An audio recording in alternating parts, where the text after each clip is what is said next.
Hello friends, आप देख रहे हैं मेरे YouTube channel R K education class. Friends, आज हम पढ़ेंगे BA programme second year third semester education contemporary in India. इसका पार्ट 2 पढ़ेंगे आज हम। पार्ट 1 मैं ऑलरेडी अपलोड कर चुकी हूँ। अगर आपने वो नहीं देखा तो उसका लिंक डिस्क्रिप्शन में दे दिया। पहले आप वो वॉच करें, देन ये, जिससे कि आपको पूरा प्रॉपरली समझ में आ जाए। Now starting. अनुच्छेद 45, बच्चों के लिए मुफ्त और अनिवार्य शिक्षा का प्रावधान। Article 45, provision for free and compulsory education for children.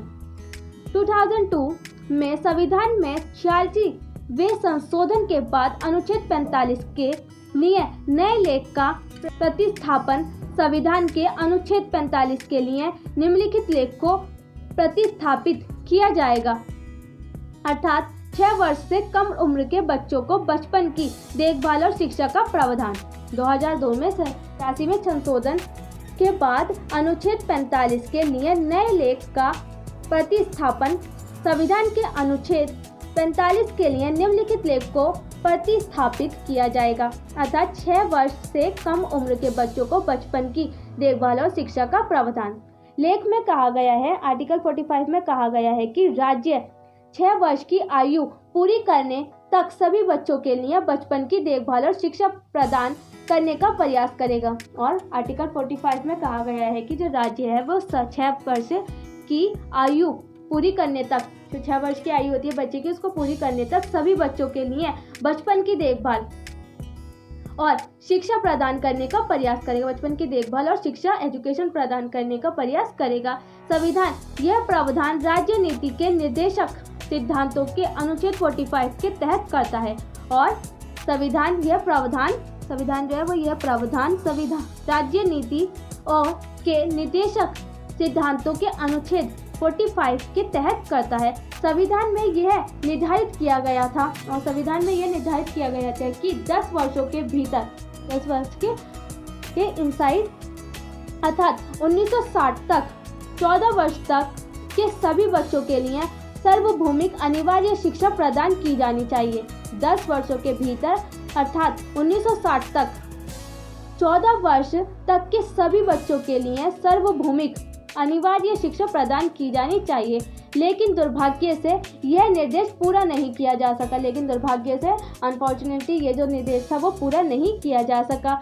100% प्राथमिक शिक्षा के लक्ष्य को प्राप्त करने के लिए जोरदार प्रयासों की आवश्यकता है। और 100% प्राथमिक शिक्षा के लक्ष्यों को प्राप्त करने के लिए जोरदार प्रयासों की आवश्यकता है। केंद्र सरकार को इस उद्देश्य के लिए पर्याप्त वित्तीय प्रावधान करने की आवश्यकता है। और केंद्र सरकार को इस उद्देश्य, इस ऑब्जेक्टिव को पूरा करने के फाइनेंशियल प्रावधान करने की आवश्यकता है।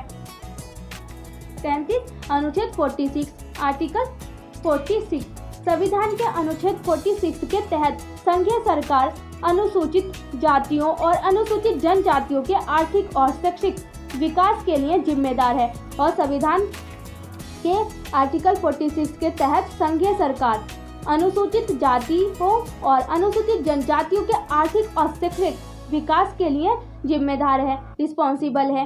राज्य विशेष रूप से अनुसूचित जातियों और अनुसूचित जनजातियों के लोगों के कमजोर वर्ग के शैक्षिक और आर्थिक हितों को बढ़ावा देगा और उन्हें सामाजिक अन्याय और सभी प्रकार के शोषण से बचाएगा। राज्य विशेष रूप से अनुसूचित जाति और अनुसूचित जनजातियों के जो लोग हैं के कमजोर वर्ग के शैक्षिक और आर्थिक हितों को बढ़ावा देगा, जो उनके हित है उनको बढ़ावा देगा और उन्हें सामाजिक अन्याय और सभी प्रकार के शोषण से भी बचाएगा। यह राज्य नीति के निर्देशक सिद्धांतों में से एक है। इस प्रकार शिक्षा से संबंधित अन्य प्रासंगिक लेखों के साथ अनुच्छेद 46 विभिन्न कारणों से छूटे हुए लोगों के लिए विशेष प्रावधान करके भी शैक्षिक अवसरों में समानता सुनिश्चित करता है। और यह राज्य नीति के निर्देशक सिद्धांतों में से एक है। इस प्रकार शिक्षा से संबंधित अन्य प्रासंगिक लेखों के साथ अनुच्छेद 46 जो है वो विभिन्न कारणों से छूटे हुए, जो विभिन्न कारणों से छूट गए हैं लोग, उनके लिए भी विशेष प्रावधान करेगा और शैक्षिक अवसरों में समानता सुनिश्चित कर देगा। और जो शिक्षा के अवसर है उनमें भी समानता सुनिश्चित करता है। अनुच्छेद 29 भाषाई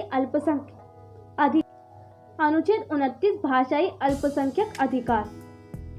आर्टिकल 29(1) में कहा गया है, नागरिक के किसी भी वर्ग भारत के क्षेत्र में रहने वाले या वहाँ की किसी भी भाषा, लिपि या संस्कृति के किसी भी हिस्से में रहने पर उसी के संरक्षण का अधिकार है।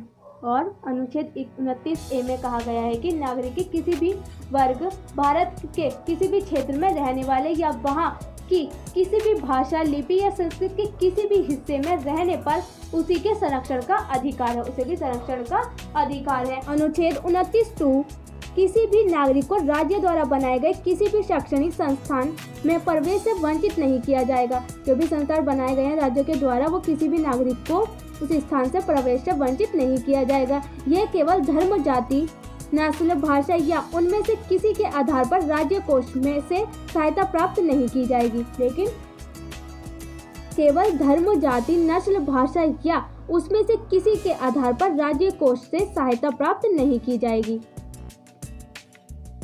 12 पॉइंट है अनुच्छेद 30(1) आर्टिकल 31 कहता है कि भाषा या धर्म के आधार पर सभी अल्पसंख्यकों को अपनी पसंद के शैक्षिक संस्थानों की स्थापना और प्रशासन का अधिकार होगा। और आर्टिकल 31 कहता है कि सभी भाषा या धर्म के आधार पर, किसी भी भाषा या धर्म के आधार पर सभी अल्पसंख्यकों को अपनी पसंद के शैक्षिक संस्थानों की स्थापना और प्रशासन का अधिकार होगा। जो भी अल्पसंख्यक है, सभी अल्पसंख्यकों को अपनी पसंद व अपनी इच्छा से शैक्षिक संस्थानों की स्थापना करना और प्रशासन करने का उन पर अधिकार होगा। अनुच्छेद 32 कहता है कि राज्य शैक्षिक संस्थानों को सहायता देने में किसी भी शैक्षणिक संस्था के खिलाफ इस आधार पर भेदभाव नहीं करेगा कि वे धर्म या भाषा के आधार पर अल्पसंख्यक के प्रावधान के अधीन है। आर्टिकल 32 यह प्रदान करता है कि राज्य शैक्षिक संस्थानों को सहायता देने में किसी भी शैक्षणिक संस्था के खिलाफ इस आधार पर भेदभाव नहीं करेगा कि वे धर्म या भाषा के आधार पर अल्पसंख्यक के प्रावधान के अधीन है। अनुच्छेद 347 इस अनुच्छेद के अनुसार अल्पसंख्यक की मांग पर राष्ट्रपति एक निर्देश जारी कर सकता है कि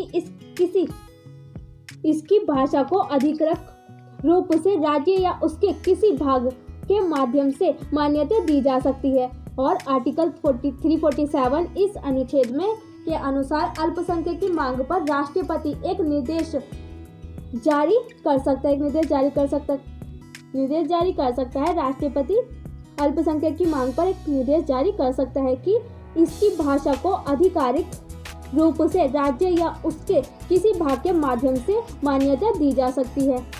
अनुच्छेद 350 आर्टिकल 350 यह लेख सभी लोगों के अधिकार को सुनिश्चित करता है। आर्टिकल 350 सभी लोगों के अधिकारों को सुनिश्चित करता है कि वे किसी भी शिकायत को संघ या राज्य के किसी भी शिकायत को संघ या राज्य के किसी भी अधिकारी को संघ या राज्य में उपयोग की जाने वाली भाषा के उपयोग के लिए एक भाषा का उपयोग करते हैं। और अनुच्छेद 350 ये कहता है कि लोगों के अधिकार को सुनिश्चित करता है। ये लोगों के अधिकार को सुनिश्चित करता है कि वे किसी भी शिकायत को संघ या राज्य के किसी भी अधिकारी को या संघ या राज्य में उपयोग की जाने वाली भाषा के उपयोग के लिए एक भाषा उपयोग करते हैं। जैसे कि संघ या राज्य में है मामला हो सकता है, संघ या राज्य में यह मामला हो सकता है।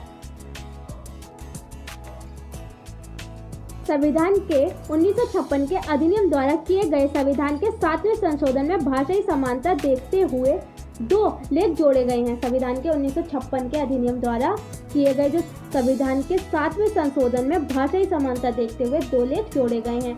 25 अनुच्छेद 350A यह प्राथमिक स्तर पर मातृभाषा में निर्देश प्रदान करने की सुविधाओं को दर्शाता है। अनुच्छेद यानी आर्टिकल 350A प्राथमिक स्तर पर मातृभाषा में निर्देश प्रदान करने की सुविधा को दर्शाता है। यह भाषाई अल्पसंख्यक समूह के बच्चों के लिए शिक्षा के प्राथमिक चरण में मातृभाषा में शिक्षा के लिए प्राप्त सुविधाएं। और यह भाषाई अल्पसंख्यक समूह के बच्चों के लिए शिक्षा के प्राथमिक चरण में मातृभाषा में शिक्षा के लिए प्राप्त सुविधाएं प्रदान करने के लिए हर राज्य और हर स्थानीय प्राधिकरण का प्रयास करेगा और राष्ट्रपति किसी भी राज्य को इस तरह के निर्देश जारी कर सकता है। जो राष्ट्रपति वो किसी भी राज्य को इस तरह के निर्देश जारी कर सकता है, क्योंकि वह ऐसी सुविधाओं के प्रावधान को सुरक्षित करने के लिए आवश्यक या उचित मानता है, क्योंकि वह राष्ट्रपति जो है वो ऐसी सुविधाओं के प्रावधान को सुरक्षित करने के लिए आवश्यक या उचित मानता है। अनुच्छेद 351 हिंदी का प्रचार। Article 351 promotion of Hindi.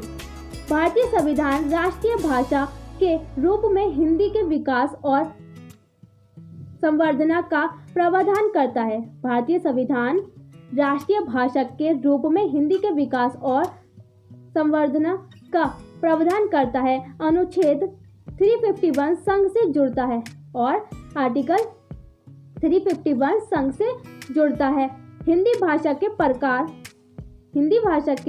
प्रसार को बढ़ावा देने का कर्तव्य है और यह संघ से जुड़ता है और हिंदी भाषा के प्रसार को बढ़ावा देने का कर्तव्य है। हिंदी को भारत की राज्य भाषा के रूप में स्वीकार किया गया है और हिंदी को भारत की राज्य भाषा के रूप में स्वीकार किया गया है, जिसे संविधान ने निम्नलिखित शब्दों में रखा है। जैसे कि संविधान ने निम्नलिखित शब्दों में रखा है।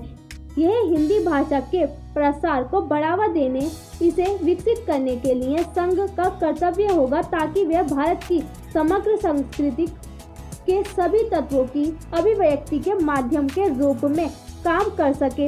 व्यवहार में हिंदी पहले से ही देश के लिए एक लिंग भाषा के रूप में उपयोग में है और व्यवहार में हिंदी पहले से ही देश के लिए एक लिंग भाषा के रूप में उपयोग में है। शैक्षिक प्रणाली को छात्र और शिक्षक के आंदोलन को सुविधाजनक बनाने और राष्ट्रीय एकता को मजबूत करने के लिए इस प्रक्रिया के त्वरण में योगदान करना चाहिए। व्यवहार में हिंदी पहले से ही देश के लिए एक लिंग भाषा के रूप में उपयोग में है।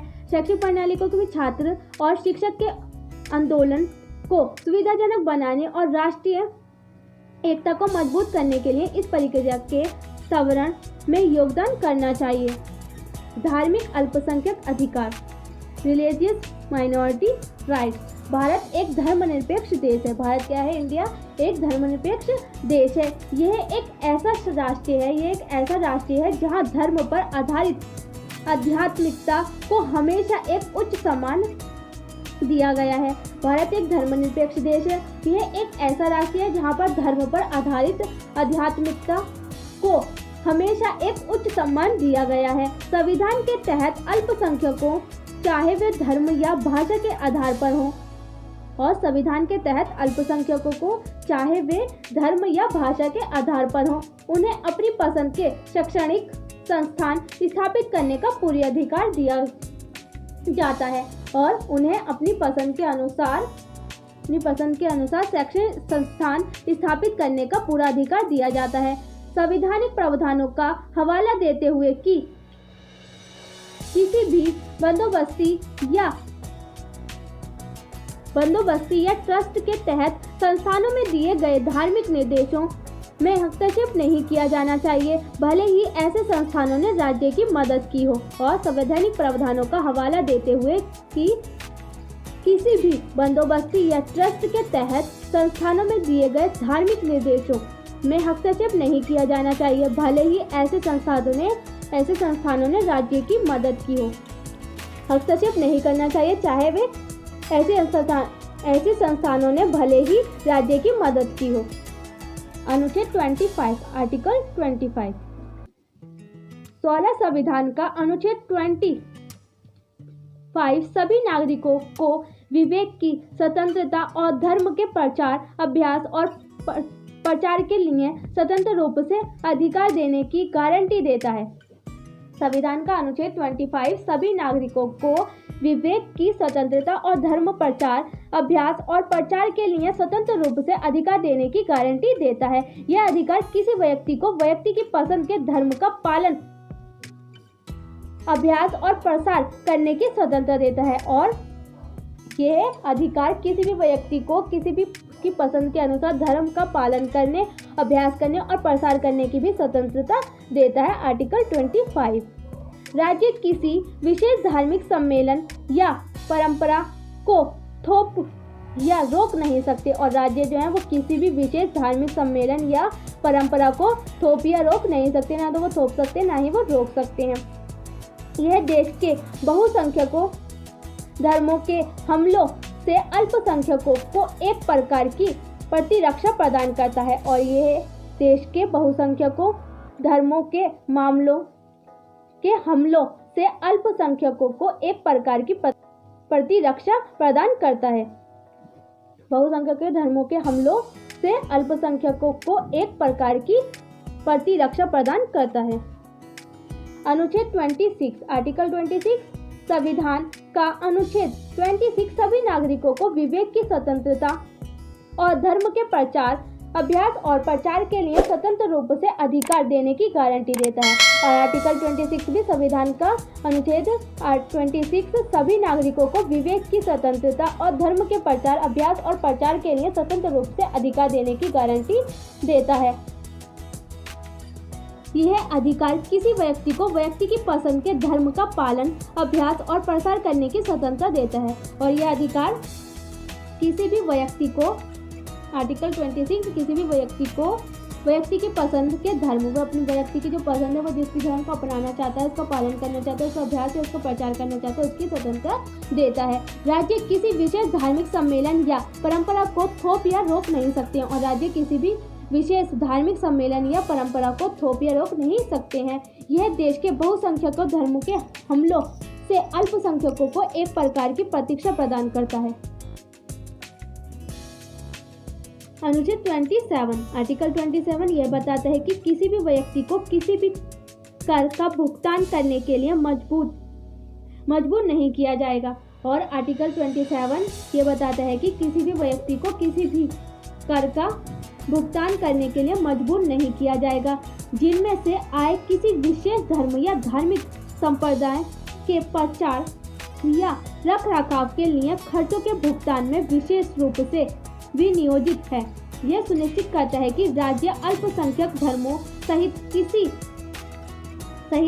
भी कीमत पर किसी विशेष धर्म के कल्याण और उत्थान के लिए सार्वजनिक धन खर्च नहीं कर रहा है। और आर्टिकल 27 यह बताता है कि किसी भी व्यक्ति को किसी भी कर का भुगतान करने के लिए मजबूर नहीं किया जाएगा, जिनमें से आय किसी विशेष धर्म या धार्मिक संप्रदाय के प्रचार या रखरखाव के लिए खर्चों के भुगतान में विशेष रूप से विनियोजित है।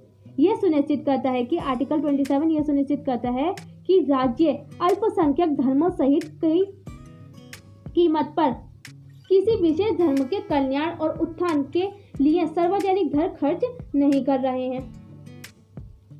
अनुच्छेद 28 राज्य निधि से पुण्यार्थ बनाए रखा जाता है तो किसी भी शैक्षणिक संस्थान में कोई धार्मिक निर्देश नहीं किया जाएगा। और आर्टिकल 28(1) कहता है कि यदि राज्य निधि से पुण्यार्थ बनाए रखा जाता है तो किसी भी शैक्षणिक संस्थान में कोई धार्मिक निर्देश नहीं किया जाएगा। आर्टिकल 28(2) में कहा गया है खंड 1 में कुछ भी एक शैक्षणिक संस्थान पर लागू नहीं होगा, जो राज्य द्वारा प्रशासित हो, उसमें शैक्षणिक संस्थान पर लागू नहीं होगा, लेकिन किसी बंदोबस्ती या ट्रस्ट के तहत स्थापित किया गया हो जिसके लिए ऐसी संस्था को धार्मिक निर्देश दिए जाने चाहिए। और लेकिन किसी बंदोबस्ती या ट्रस्ट के तहत स्थापित किया गया हो जिसके लिए ऐसी संस्था को धार्मिक निर्देश दिए जाने चाहिए। अनुच्छेद 28(3) आर्टिकल 28(3) में कहा गया है राज्य द्वारा किसी भी शैक्षणिक संस्थान में भाग लेने वाले या राज्य को से सहायता प्राप्त करने वाला कोई भी व्यक्ति किसी भी धार्मिक शिक्षा में भाग लेने के लिए आवश्यक नहीं होगा।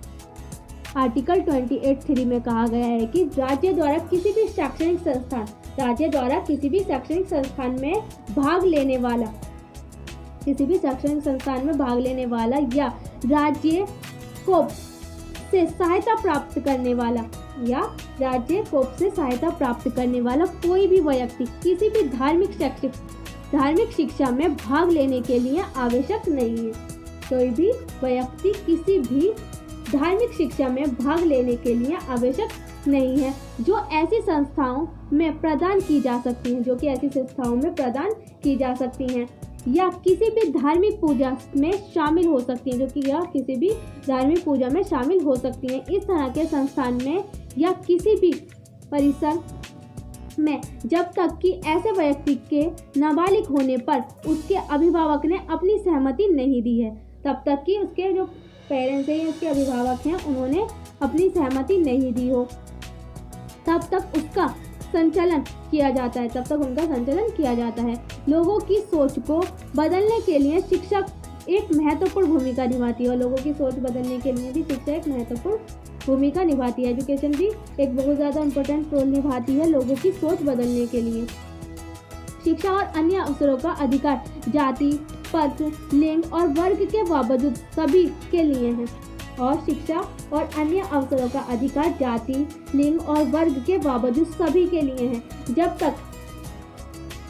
जब तक भारत में शिक्षा का संबंध है, हमें सभी को स्वीकार करने और छोड़ने की आवश्यकता है। जब तक भारत में शिक्षा का यानी एजुकेशन का संबंध है, हमें सभी को स्वीकार करने और छोड़ने की आवश्यकता है। पंडित जवाहरलाल नेहरू के शब्दों का उदाहरण, हमें आज़ाद भारत की कुलीन हवेली का निर्माण करना है। हमें आज़ाद भारत की कुलीन हवेली का निर्माण करना है, जहाँ सभी उसके बच्चे रह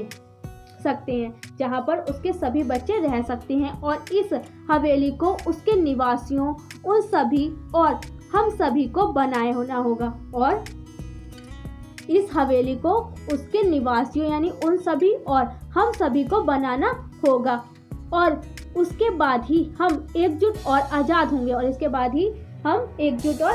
होंगे।